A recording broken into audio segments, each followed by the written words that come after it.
Nak sekolah, Izzah. Okey. Penat sana sikit. Hai. Siapa tu? Ada Nina. Oh. Masuk sikit Izzah sana. Nanti abang ikat abang Anas. Hai. Bye. Nanti Izzah. ada esok betul-betul lekat Oning. Bye. Bye. Dah, sini Izzah. Hai, Buat mana? tudung macam mana tudung okey? Okey. Hai Izzah. Macam mana nak pergi beli kasut Izzah ni? Izzah, kalau Izzah pakai je kasut ni dulu, esok pun kita beli boleh? Sebab jalan terlalu jam. Ya, Izzah. Mama nak pusing ke sana, tak tahu nak pusing macam Mama mana. slipper Izzah hilang dia kata. Slipper? Tiba-tiba je hilang waktu pergi waktu masuk dekat dalam dewan tu dah nak keluar dah siap makan.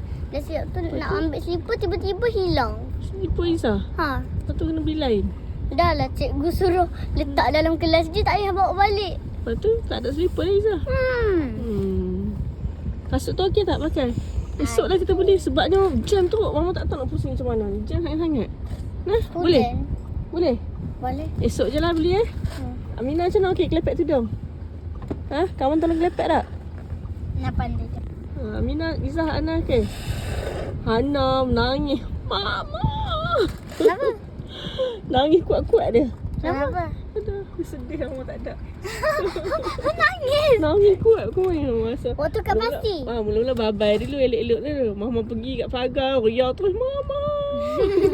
Waktu balik sekolah. Mama lari terus lah. Waktu balik sekolah.